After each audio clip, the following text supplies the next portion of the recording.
Assalamualaikum warahmatullahi wabarakatuh. Alhamdulillah, selalu saja lisan kita memuji Allah subhanahu wa ta'ala atas segala nikmat yang dilimpahkan kepada kita.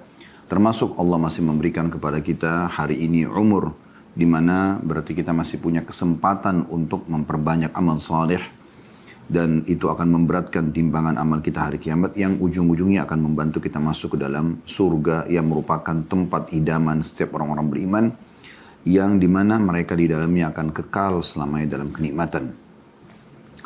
Kemudian kita juga memanjatkan salawat dan taslim kepada utusan Allah subhanahu wa ta'ala Nabi Muhammad sallallahu alaihi wasallam, sebagaimana Allah telah perintahkan kita untuk mengucapkan salam hormat tersebut dan sebagai tentu balas jasa atas kebaikan Nabi Muhammad sallallahu alaihi wasallam yang telah menyampaikan kepada kita agama Allah subhanahu wa ta'ala ini. Baik teman-teman sekalian, pada kesempatan ini kita akan membahas bab terakhir di fikih ibadah yang dibahas dalam kitab Minhajul Muslim setelah panjang lebar membahas haji dan umrah. Dan kita pada kesempatan itu di pasal ke-13 dan pasal ke-14 kita akan menutup dengan kurban dan akikah. Walaupun teman-teman sekalian kurban baru saja berlalu, cuman memang bahasan ini tidak akan pernah basi, istilahnya tanda kutip ya, atau ketinggalan waktu dan zaman, karena memang dia sebuah hukum syariat Allah subhanahu wa ta'ala yang kita butuh untuk mengetahuinya. Dan salah satu hikmah yang tidak perlu atau tidak mungkin luput dari seorang muslim adalah bagaimana dia memahami hikmah daripada berkurban. Yang tidak bisa luput yaitu mereka dianjurkan untuk menyembelih hewan atas nama Allah dan membagikannya kepada orang lain. Ya, karena banyak di antara muslimin berpikir dia berkurban hewan ini hanya di Idul Adha. Padahal sebenarnya memang anjurannya di waktu itu, ya, dan pahalanya lebih besar. Tapi kan Anda bisa menyembeli setiap hari, setiap saat, gitu kan, yang Anda bisa berikan kepada orang-orang yang Anda ingin berikan. Jadi bukan mustahil Anda mendapatkan pahala. Hadis Nabi SAW yang berbunyi dalam riwayat Imam Muslim pada saat ditanya kepada beliau, ayu islamin khair, amalan apa dalam Islam yang besar sekali pahalanya, yang baik sekali. Maka kata Nabi SAW, tuti'imut ta'am wa tusallimu ala man ta'rif wa man lam ta'rif. Engkau memberikan makan kepada orang dan engkau mengucapkan salam kepada orang yang kau kenal dan kau tidak kenal. Maksud dalam memberikan makan adalah menyembelih hewan. Dan ini dilakukan oleh seorang sahabat Ansar pada saat kedatangan Nabi Muhammad SAW.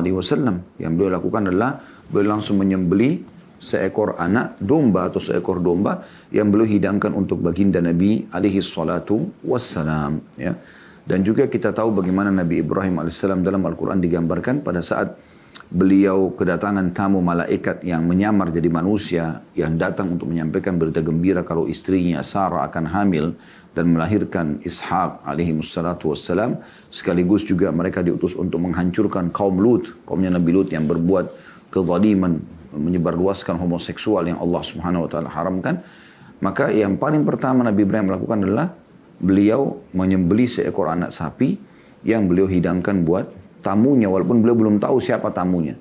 Dan salah satu tradisi yang dilakukan oleh Nabi Allah mulia ini dikenal dengan bapaknya para penjamu tamu, karena beliau tidak pernah mau makan sendirian. Beliau selalu makan bersama dengan orang-orang. Nah, itu hikmah yang luar biasa teman-teman, ya. Hikmah luar biasa yang harusnya kita fahami, bukan hanya menyembelih di Idul Adha, tapi bagaimana seorang muslim ya, menjadikan ini sebagai sebuah ibadah pendekatan diri kepada Allah subhanahu wa ta'ala. Dia menyembelih, kemudian dia membagikan kepada orang-orang. Dan memang karena bertepatan bahasan buku kita dan kita sedang membedah kitab, walaupun Idul Adha sudah lewat, tentu kita akan tetap membahasnya.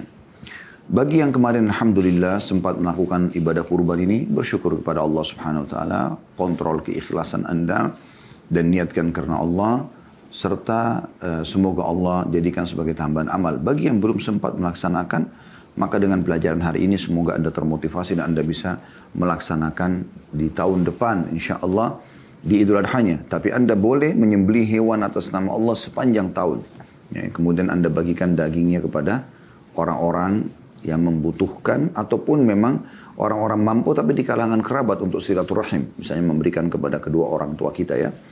Ya mungkin sudah umum ada orang yang sering menyembelih di Indonesia, mungkin dia menyembelih sapi misalnya, ya. kemudian dia menjualnya di pasar, atau dia menyembelih ayam, kemudian dia pakai untuk makan untuk keluarganya. Ini kan juga termasuk hal kalau dia niatkan menyembelih atas nama Allah, dia akan dapat pahalanya, ya. Ini semua hikmah yang bisa kita ambil dari Idul Adha itu sendiri. Baik teman-teman sekalian, materi pertama tentang masalah kurban ini, atau berkorban, atau mengorbankan hewan untuk Allah. Definisinya adalah, kata beliau di poin A-nya, hewan kurban ialah domba yang disembelih di waktu duha pada hari raya Idul Adha untuk mendekatkan diri kepada Allah Subhanahu wa taala. Yaitu asal daripada berkurban setahun sekali gitu kan. Tetapi sebagaimana saya bahasakan tadi, kita ambil hikmahnya, artinya kita dibolehkan untuk berkurban hewan atas nama Allah yang kita bagikan dagingnya sepanjang tahun, ya.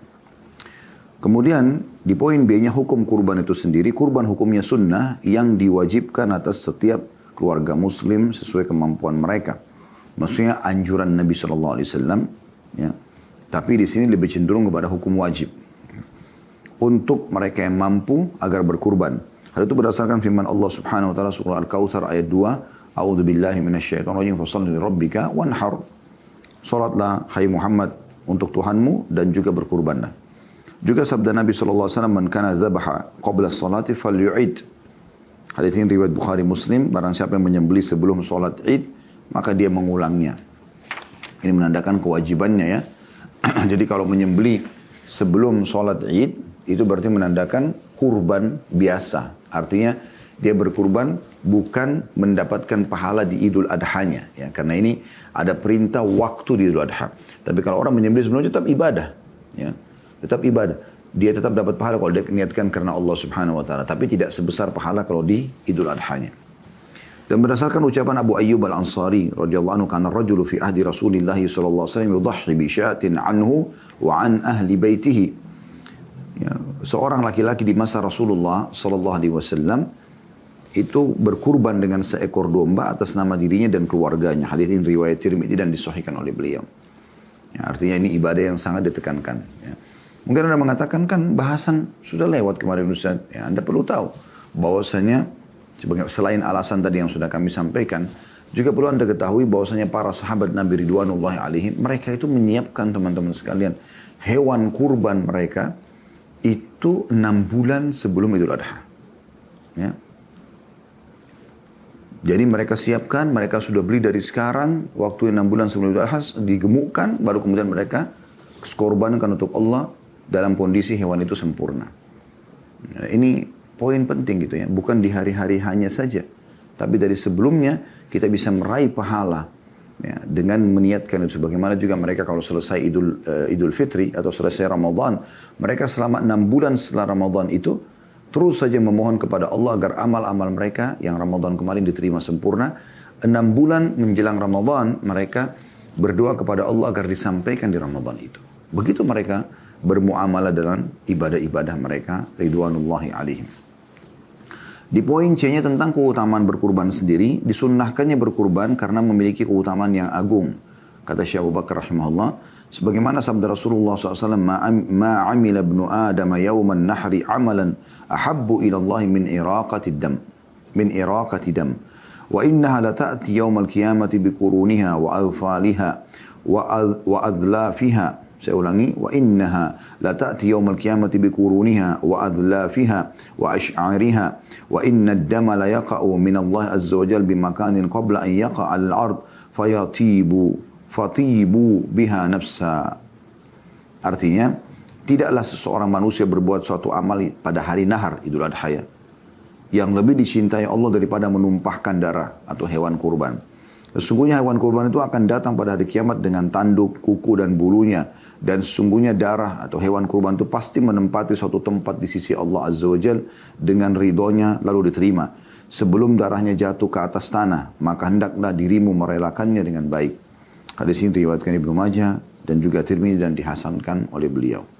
Jadi hadis ini jelas sekali ada motivasi untuk berkurban di Idul Adha itu ya. Dan bagaimana hewan-hewan ini tidak hilang. Mungkin di mata kita sembelih, dikulitin, kulitnya dimanfaatkan, dagingnya dibagikan, seakan-akan hilang. Tapi pada hari kiamat dipastikan oleh Nabi SAW itu akan datang. Tetap akan datang pada hari kiamat.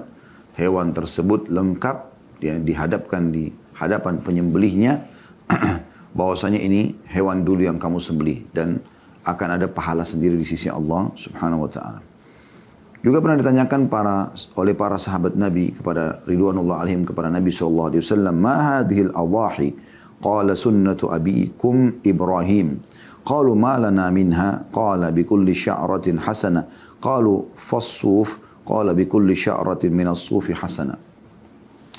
Hadis ini riwayat Ibnu Majah dan Tirmidzi dengan sanad hasan. Artinya, apakah kedudukannya penyembelihan hewan kurban ini? Maksudnya keutamanya apa sih kita harus berkurban? Maka kata Nabi SAW, itu adalah sunnah bapak kalian Ibrahim. Jadi yang kerjakan pertama Nabi Ibrahim AS yang tidak jadi menyembelih anaknya Ismail AS. Mereka bertanya lagi, lalu apa yang kita peroleh kalau kita berkurban? Kata Nabi SAW, kita memperoleh kebaikan pada setiap helai bulu wolnya. Pada setiap bulunya satu pahala. Anda bisa bayangkan, jadi makin besar hewannya, maka makin besar pahalanya kan gitu. Karena makin banyak bulunya gitu.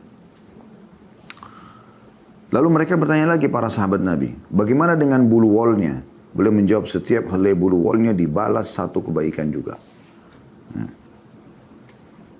Dan ini merupakan pahala yang besar. Artinya setiap bulu, dan kita tidak tahu berapa ribu bulu di situ. Bahkan kadang-kadang kita kalau sembelih domba, bulunya sangat lebat. Ya. Itu semua dinilai pahala di sisi Allah Subhanahu wa ta'ala. Kemudian poin D-nya hikmah daripada berkurban. Yang pertama mendekatkan diri kepada Allah Ta'ala dengan berkurban. Karena Allah Subhanahu wa ta'ala telah berfirman. Tadi sudah kita bacakan surah Al-Kautsar ayat 2. A'udzu billahi minasyaitonir rajim. Fashalli li rabbika wanhar. Salatlah hai Muhammad ya, untuk Tuhanmu dan berkurbanlah. Juga dalam surah Al-An'am 162 sampai 163 Allah Subhanahu wa taala berfirman, A'udzu billahi minasyaitonir rajim. Qul inna salati wa nusuki wa mahyaya wa mamati lillahi rabbil alamin la syarika lahu wa bidzalika umirtu wa ana awwalul muslimin. Katakan hai Muhammad, sungguhnya salatku, ibadahku, hidupku dan matiku hanyalah milik Allah. Ya.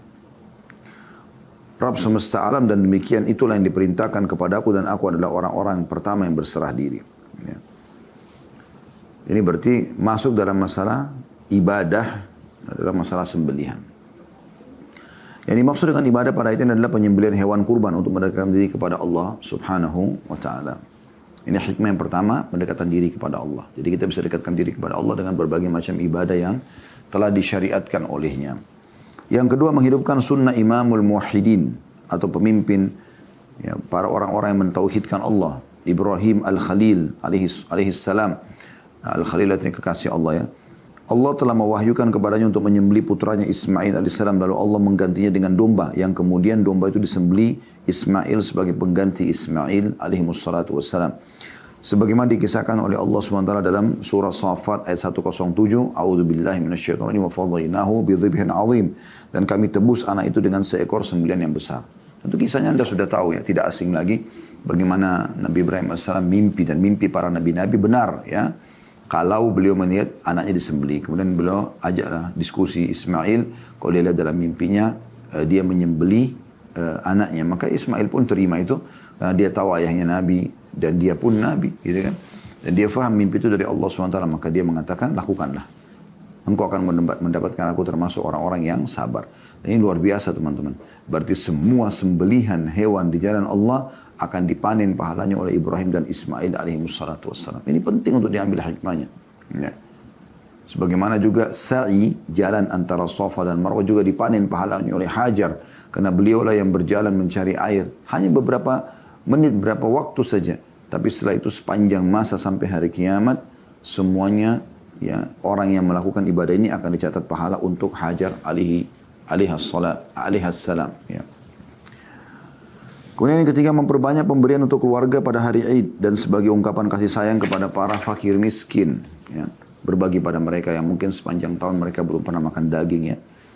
Kadang-kadang subhanallah saya coba mengambil hikmah di negara kita. Ya, mungkin ada negara-negara yang lebih kaya daripada negara kita. Mereka lebih makmur seperti beberapa negara di Timur Tengah. Tapi subhanallah ada di sana mereka kesulitan juga mencari orang yang susah. Tapi kita dengan ada orang yang susah di pinggir jalan, kita punya peluang banyak sekali untuk beramal saleh. Kemungkaran-kemungkaran pun, kesalahan-kesalahan orang yang terjadi, itu adalah ajang pahala yang sangat besar. Jadi jangan kita melihat sisi negatif, tapi ambil sisi positifnya. Yang terakhir, yang keempat, hikmah daripada berkurban adalah bersyukur kepada Allah Ta'ala yang telah menundukkan binatang ternak bagi kita. Dan Allah menggambarkan itu dalam surah Al-Hajj ayat 36 sampai 37. Artinya hewan ternak sampai kita bisa ternak, kita bisa perbanyak ya jumlahnya, kemudian kita bisa tingkatkan kualitas dagingnya dan segala macam. Kemudian kita bisa konsumsi dagingnya juga. Sebagaimana Allah gambarkan dalam Al-Quran, A'udzubillahi minasyaitonirrajim, faqulu minha wa at'imul qani'a wal mu'tar. Kadzalika sakharnaha lakum la'allakum tashkurun. La yanalallaha luhumuha wala dima'uha walakin yanalut taqwa minkum. Al-ayat artinya, maka makanlah sebagiannya dan berilah makan orang yang rela dengan apa yang ada padanya atau tidak minta-minta. Dan orang yang meminta, beri semua, bagi-bagi ya. Demikianlah kami telah tundukkan unta-unta itu untuk kalian. Mudah-mudahan kalian, atau hewan-hewan itu untuk kalian, mudah-mudahan kalian bersyukur. Alhamdulillah. Daging-daging hewan tersebut antaranya sekali-kali tidak dapat mencapai keridhaan Allah, tapi ketakwaan yang dapat mencapainya. Artinya Allah tidak butuh dengan darahnya juga dagingnya, tapi Allah menilai keikhlasan seseorang dalam mengerjakan ketaatan kepada Allah Subhanahu wa ta'ala. Hukum-hukum sekitar kurban yang perlu diketahui, yang pertama usia hewan. Hewan kurban berupa domba minimal 1 tahun ya, atau berusia 1 tahun atau hampir setahun. Sebagian ulama ada yang mengatakan 6 bulan boleh. Sedangkan yang lain berupa biri-biri, unta dan sapi tidak kurang dari 2 tahun. Ya. Biri-biri yang telah berusia setahun dan memasuki tahun kedua. Unta telah berusia 4 tahun dan memasuki tahun kelima. Sapi telah berusia 2 tahun dan memakan atau memasuki tahun ketiga. Hal itu berdasarkan sabda Nabi SAW, la tadbahu illa musinnatan illa an ya'sura alaikum fatadbahu jaza'atan minad dha'an wal musinnatu minal an'ami hiya thaniyah. Janganlah kalian sembeli kurban kecuali musinnah. Musinnah artinya domba yang telah berusia setahun lebih. Ya. Kecuali jika kalian kesulitan, maka sembelilah da'an atau kambing yang usianya 6 bulan hingga 1 tahun.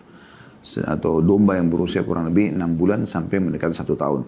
Sedangkan dimaksud dengan hewan ternak musinnah adalah yang berusia 2 tahun. Hadis ini riwayat Muslim nomor 1963. Artinya hewan ini perlu diperhatikan umur-umurnya. Kalau mau dilakukan untuk Idul Adha ya. Tapi kalau sembeli harian, Anda mau bagikan kepada orang sebagaimana tadi sudah saya singgung, itu tidak ada masalah ya. Selanjutnya yang kedua, bebas dari cacat. Ini kapan saja Anda mau sembeli buat Allah, berikan yang terbaik ya. Sedekah untuk Allah, berikan yang terbaik. Tidak boleh dikurbankan kecuali hewan kurban yang terbebas dari kekurangan pada fisiknya. Maka tidak dibolehkan hewan yang buta sebelah matanya, hewan yang pincang dan patah tanduknya, atau terpotong hidungnya atau telinganya. Juga tidak boleh dikurbankan hewan yang sakit dan sangat kurus. Hal itu berdasarkan sabda Rasulullah SAW, arba'un la tajuzu fil awahi al-awra'ul bayyinu awruha wal maridatul bayyinu maraduha wal arja'ul bayyinu dhal'uha wal kasiratul lati la tunki ayyi la mukha fi idhamiha wa hiyal hazilul ajfa'. 4 macam hewan yang tidak boleh dikurbankan. Hewan buta sebelah yang sangat jelas buta matanya. Hewan sakit yang sangat jelas sakitnya. Hewan pincang yang sangat jelas pincangnya. Dan hewan yang patah kakinya dan tidak bersumsum. Yaitu hewan yang tidak ada sumsum pada tulangnya. Keadaannya sangat kurus kering. Hadis ini riwayatkan Abu Daud. Artinya belikan yang terbaik untuk Allah Subhanahu wa ta'ala. Dan juga tentu hikmah yang lain yang bisa kita ambil dari kurban teman-teman sekalian. Bagaimana hewan-hewan ini berarti hewan-hewan yang terbaik yang Allah telah pilihkan buat kita sebagai pencipta ya. Allah pilihkan. Yaitu unta, sapi dan kambing atau domba ya. Tentu masuk dalam sapi ini juga kerbau ya, karena sejenis gitu ya. Inilah hewan-hewan terbaik yang dikonsumsi oleh manusia. Baik itu dagingnya juga susunya ya. Ini yang terbaik. Yang ketiga, yang paling utama kurban adalah domba yang bertanduk jantan, putih bercampur hitam atau belang di sekitar matanya dan kakinya. Karena sifat seperti itulah yang disukai oleh Rasulullah sallallahu alaihi wasallam, dan beliau sendiri berkurban dengan yang seperti itu. Sebagaimana dituturkan oleh Ummul Mukminin Aisyah radhiyallahu anha. Beliau mengatakan anna Nabi sallallahu alaihi wasallam dhaha bi kabshin aqran yata'u fi sawadin wa yamshi fi sawad wa yanzuru fi sawad. Bahwasanya Rasulullah SAW berkorban dengan domba yang bertanduk, sekitar kukunya hitam, kaki-kakinya hitam, di sekitar kedua matanya juga hitam. Hadis ini riwayat Tirmidzi dan juga Abu Daud. Ya. Jadi kalau kita dapatkan bagus, dombanya berwarna putih, tapi kedua kakinya, daerah lututnya, matanya, itu ada bulu hitamnya. Kalau tidak, maka Anda bisa pilih domba yang lain, tidak ada masalah. Ya. Walaupun khilaf di antara ulama mana lebih afdal.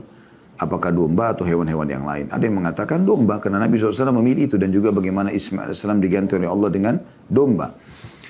Kemudian ada juga mengatakan tidak. Yang afdal tetap yang lebih besar. Seperti unta dulu, kemudian sapi, baru kambing. Sesuai dengan hadis tentang masalah Jumat. Ya. Bagaimana orang kalau pergi di awal waktu Jumat, maka pahalanya seperti menyembelih unta. Kalau dia pergi waktu kedua seperti sapi, kalau dia pergi waktu ketiga seperti ya, menyembelih domba. Kemudian kalau datang waktu keempat seperti ayam, kalau datang kelima sebelum khatib dari semimbar, maka seperti berkurban dengan sebutir telur ya, seperti itu kurang lebih.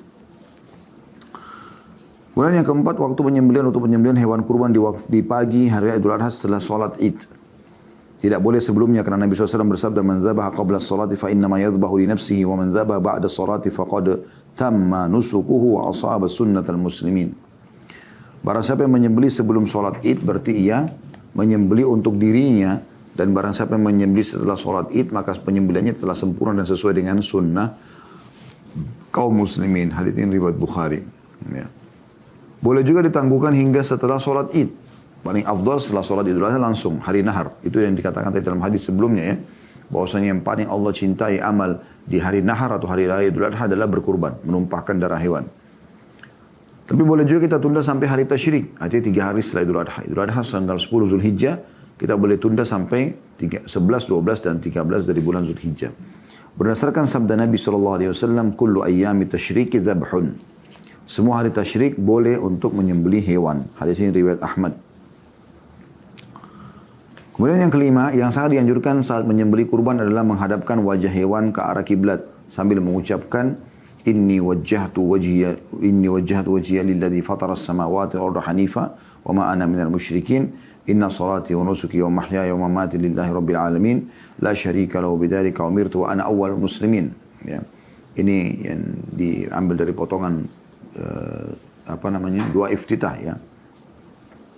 Sungguhnya aku menghadapkan wajahku kepada Rabb yang telah menciptakan langit dan bumi dalam keadaan lurus. Dan aku tidaklah termasuk orang-orang musyrik. Sesungguhnya salatku, sembelihanku, hidupku dan matiku hanyalah milik Allah, Rabb semesta alam. Tidak ada sekutu baginya. Dan demikian itulah yang diperintahkan kepadaku dan aku termasuk orang-orang yang pertama berserah diri. Saat menyembelih hendaklah dia mengucapkan Bismillahi wallahu akbar, Allahumma hadha minka walaka. Dengan menyebut nama Allah dan Allah Maha Besar, ya Allah, ini darimu dan untukmu. Ini sunnahnya menyebutkan itu ya. Kemudian yang keenam, boleh mewakilkannya. Seorang muslim dianjurkan untuk menyembelih sendiri hewan kurbannya kalau dia mampu, dekat, dan dia juga terbiasa. Tapi boleh juga mewakilkan kepada orang lain. Hal itu tidak berdosa dan tidak ada perbedaan pendapat di antara para ulama mengenai hal ini.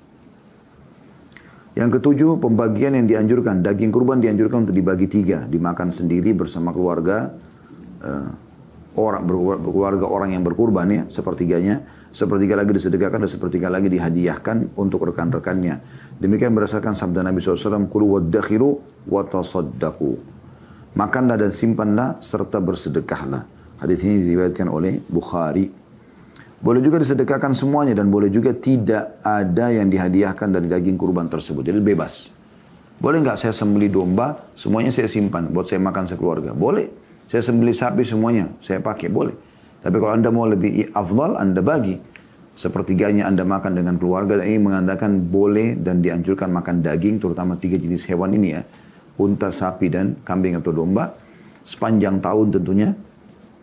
Kemudian boleh juga sepertiganya Anda sedekahkan umum untuk orang miskin, sedekahnya Anda sedekahkan kepada orang-orang rekan-rekan yang walaupun mampu. Jadi boleh saja Anda saling berbagi satu sama yang lain gitu ya. Yang kedelapan, upah pelaksana dari setiap hewan kurban, upah pelaksana dari selain hewan kurban. Orang yang mengurusi hewan kurban tidak diberi upah dari bagian hewan kurban tersebut. Ali bin Abi Thalib radhiyallahu anhu mengatakan Rasulullah SAW menyuruhku untuk mengurusi untanya dan bersedekah dengan daging, kulit dan isi perutnya. Dan agar tidak memberi apa-apa kepada orang yang menanganinya. Ia mengatakan kami memberinya upah dari yang kami miliki. Hadis ini riwayat Bukhari Muslim. Artinya, ya menyembelih kasih duit. bayar dengan upahnya. Tapi jangan bayar dengan daging ya. Nanti sapi ini saya sembelih ya sekitar mungkin 5 kilo saya akan berikan kepada Anda sebagai imbalan menyembelihnya. Itu tidak boleh. Ya. Dia dikasih upah sendiri. Begitu diajarkan oleh Nabi alaihi salatu wassalam. Yang kesembilan berhubungan dengan masalah ini adalah apakah seekor domba cukup atas nama satu keluarga? Maka jawabannya seekor domba cukup ya, untuk sekeluarga. Walaupun satu keluarga itu terdiri dari beberapa orang yang banyak. Berdasarkan ucapan Abu Ayyub al-Ansari radhiyallahu anhu, ada seseorang laki-laki di masa Rasulullah SAW yang berkurban dengan seekor domba atas nama dirinya dan keluarganya. Hadis ini riwayat Tirmidzi dan dihasankan oleh beliau. Yang ke-10, ya, apa atau yang harus dihindari orang yang telah berniat untuk berkurban, yaitu sangat dimakruhkan bagi orang yang hendak berkurban untuk memotong rambut atau kukunya. Ada yang harus dihindari, yang perlu diketahui dari berhubungan dengan kurban ini, yaitu dia menghindari untuk memotong kuku dan juga ya, rambutnya. Demikian ini semenjak memulai bulan Hijriah atau masuk bulan Hijriah, tanggal 1 Zulhijjah, mulai dari bulan Zulhijjah, dimulai dari tanggal 1-nya, hingga menyembelih hewan kurban. Berdasarkan sabda Nabi SAW, "Idza ra'aitum hilala dzil hijjati wa arada ahadukum an yudhhiya falyumsik an sya'rihi wa adfarihi hatta yudhhiya." Jika kalian melihat hilalnya bulan Zulhijjah, sudah masuk bulan Zulhijjah, 1 Zulhijjah, maka seseorang di antara kalian ingin berkurban, maka hendaklah ia menahan rambut dan kukunya atau tidak memotong hingga ia berkurban. Hadis ini diriwayatkan oleh Muslim. Yang terakhir teman-teman, yang ke-11 di poin ini ya, di hukum-hukum seputar hewan kurban di poin E-nya, yaitu kurban Rasulullah SAW atas nama semua umatnya. Orang yang tidak mampu berkurban di antara kaum muslimin akan mendapatkan pahala dari orang-orang yang berkurban. Karena ketika Nabi SAW menyembelih satu ekor domba, beliau mengucapkan, Allahumma hadha anni wa amman lam yudhahi min ummati. Ya Allah, ini adalah nama atas namaku dan juga nama umatku yang tidak mampu berkurban. Diriwayatkan oleh Ahmad, Abu Daud dan juga Tirmidzi. Sebagian ulama mengatakan ini berlaku ya dari sembelihan Nabi SAW untuk semua umatnya yang tidak mampu untuk berkurban. Allahu a'lam. Ini selesai teman-teman sekalian masalah materi berkurban ya. Dan kita akan masuk materi kedua, masalah akikah. Ya. Ini juga berhubungan dengan masalah sembelihan. Bila Allah Subhanahu Wa Taala mengaruniai untuk anda anak laki-laki, berarti anda sembelih 2 ekor domba atau kambing, dan kalau anak perempuan 1 ekor domba atau kambing. Sementara akikah sendiri definisinya adalah domba yang disembelih untuk bayi yang baru lahir, yaitu tepatnya di hari ke-7 dari kelahirannya. Di hari ke-7 dari kelahirannya. Sementara hukum akikah hukumnya sunnah muakkad atau sangat dianjurkan bagi yang mampu, yaitu para wali bayi yang mampu melakukannya. Berdasarkan sabda Nabi SAW, kullu gulamin rahinatun bi akikatihi tudbahu anhu yawma sabi'ihi wa yusamma wa yuhlaku ra'suhu. Setiap anak tergadai dengan akikahnya yang disembelih pada hari ke-7 kelahirannya. Dan lalu dinamai dia, diberikan nama, dan dicukur rambut kepalanya. Hadis ini diriwayatkan Abu Daud, An-Nasai dan disahihkan oleh beliau. Jadi artinya di sini hukumnya beliau tekankan sunnah muakkadah. Ada juga sebagian ulama yang mewajibkan bagi yang mampu ya. Dan itu bagi orang yang mampu sudah harusnya dia tidak usah bertanya lagi, kalau dia seorang muslim dia harusnya memberikan hak anak tersebut dengan menyembelihkan hewan. Ya. Dan ini makanannya atau dagingnya boleh dibagikan mentah begitu atau memang dibuatkan masakan ya, dibuatkan masakan kemudian dibagikan kepada orang-orang. Allahu a'lam. Kemudian yang ketiga, hikmah daripada akikah itu sendiri. Di antara hikmahnya adalah sebagai ungkapan syukur kepada Allah SWT atas nikmat diberikan anak dan sebagai wasilah kepada Allah Subhanahu wa ta'ala dalam menjaga dan memelihara bayi tersebut. Jadi kita lihat di sini berarti ada juga sembelih selain daripada Idul Adha, ya. Yaitu kita menyembelih untuk akikah. Selain ini hukumnya tadi wajib atau sunnah muakkadah. Di antara ulama ada yang khilaf ya tentang masalah itu. Bagi yang mampu tentunya, bagi yang tidak mampu tidak ada kewajiban dia sama sekali untuk menyembelih, ya. Dan ini sering ditanyakan bagaimana dengan orang yang belum sempat akikah pada saat dia atau diakikah oleh orang tuanya. Itu umumnya pendapat ulama mengatakan sudah gugur dari dia. Karena bukan dia punya kewajiban, tapi punya kewajiban adalah orang tuanya. Kalaupun kita berpegang pada pendapat yang mewajibkan ya.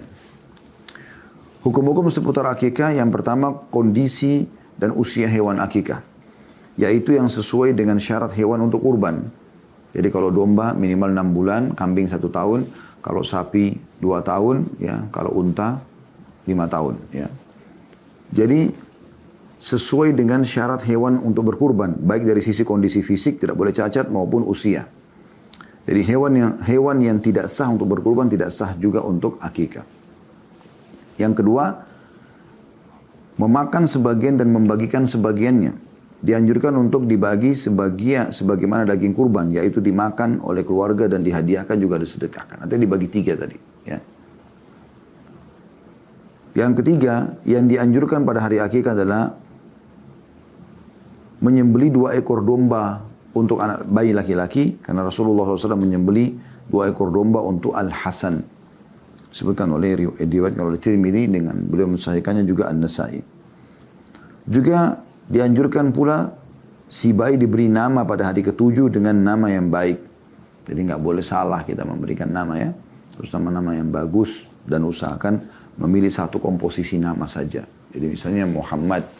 Nah, kita di Indonesia kadang-kadang Muhammad Yusuf Harun, Muhammad Nabi Yusuf Nabi, Harun Nabi. Siapa yang kita mau pakai di antara nama-nama ini? Satu saja dan jangan dipangkas dan tidak usah lagi dipanggil dengan nama-nama julukan. Cukup Muhammad ya Muhammad aja. Tidak usah dipanggil Mad misalnya. Atau diganti menjadi nama-nama yang buruk maknanya. Juga mencukur rambutnya pada hari ke-7 itu. Ya. Kalau sekarang sudah lebih mudah bisa pakai alat cukur mesin ataupun alat kerokan ya. Kemudian setelah itu disedekah. Ya. Disedekahkan jumlah berat rambutnya tadi. Ya. Senilai emas ataupun perak. Atau boleh juga berupa uang senilai itu. Berdasarkan sabda Nabi SAW, kullu gulamin rahinatun bi akikatihi tudlahu anhu yawma sabih wa yusamma wa yuhlaku ra'suhu. Setiap bayi tergade dengan akikahnya yang disembeli atas namanya ya, pada hari ke-7 kelahirannya dan dinamai, diberikan nama dia, serta dicukur rambutnya. Ini anjuran yang sangat ditekankan untuk ya, diamalkan. Ya, diamalkan. Kemudian beliau menyebutkan di sini yang keempat, tapi ini memang masih khilaf di antara ulama berhubungan dengan ini ya. Beliau mengatakan azan dan iqamah di kedua telinga bayi. Para ulama menganjurkan untuk melantunkan azan pada telinga kanan bayi setelah dilahirkan, lalu melantunkan iqamah pada telinga kirinya, dengan harapan agar Allah memeliharanya dari gangguan jin. Hal itu berdasarkan riwayat, man wulida lahu fa'adzana fi udhunihi al-yumna wa aqama fi udhuni yusra lam tadurruhu ummus sibyan. Barang siapa yang mendapat kelahiran anak, lalu melantunkan azan pada telinga kanan dan melantunkan iqamah pada telinga kirinya, maka anak itu tidak akan diganggu oleh jin. Hadis ini riwayat Ibnu Sunni, Ibnu As-Sunni nomor 623 ya. Tetapi hadis ini teman-teman sekalian dilemahkan oleh Syekh Albani dan juga ulama-ulama hadis yang lain. Artinya kalaupun kita kembali kepada pendapat Ibnu Qayyim rahimahullah, beliau masih lebih cenderung kepada masalah azan ya. Iqamah ini lebih lemah dari sisi hukum ya, sehingga mungkin kalaupun ada yang mau melaksanakan maka mereka azan ya, di telinga kanannya. Karena hadis ini tidak dipegangi oleh para ulama hadis kalau anda kembali, karena dia sangat lemah hadis ini ya. Kemudian yang terakhir yang kelima, lewat 7 hari tapi belum menyembelih akikah, boleh disembelihkan pada hari ke-14, hari ke-21. Jika si bayi meninggal sebelum hari ke-7 maka tidak perlu akikah. Ini poin terakhir berhubungan dengan masalah akikah itu sendiri. Artinya hari ke-7 yang paling afdal. Jadi anda misal anak itu lahir hari ini, berarti hari ini sudah dihitung hari pertama. Walaupun sudah menjelang jam 12 malam. Gitu kan. Anda masih hitung hari ini. Misalnya hari ini hari Selasa. Maka hari Selasa anda hitung. Gitu kan. Berarti Selasa misalnya kalau hari ini lahir, kita hitung kemudian Rabu, ya, besok, lusa, Kamis, Jumat, Sabtu, Ahad, Senin. Berarti hari Senin depan dia sudah di akikah. Ya, seperti itu. Ini sunnahnya yang diperintahkan dalam agama Islam. Sementara hadis yang berhubungan dengan masalah yang tidak sempat menyembeli di hari ke-7, maka boleh di hari ke-14, hari ke-21 juga dinukil oleh Ibnu Qayyim rahimahullah dalam buku beliau berhubungan khusus membahas masalah akikah ini ya. Tetapi pendapat yang paling kuat, kalau ada yang meninggal sebelum hari ke-7, karena hari ke-7 penentuan akikahnya, maka tidak perlu diakikah bayi tersebut. Ya, termasuk yang meninggal di perut ya. Kalau misalnya dia sudah di atas 4 bulan, maka tidak ada akikah lagi. Tapi sebagian ulama membolehkan kalau memberikan nama. Ya, memberikan nama, Allahu alam. Jadi ini bahasanya teman-teman sekalian berhubungan dengan masalah bab terakhir dari fikih ibadah. Dan insya Allah kita akan masuk ke depannya dengan fikih atau bab yang terakhir dalam buku ini, bab kelima. Ini bab yang paling panjang juga sebenarnya dari semua bab yang sebelumnya, yaitu bab fikih muamalah. Jadi dimulai insya Allah dengan bab jihad. Artinya muamalah itu berinteraksi dengan manusia ya. Maka kita akan bahas fikih berhubungan dengan jihad di pasal pertamanya insya Allah pada pertemuan akan datang. Allahu a'lam.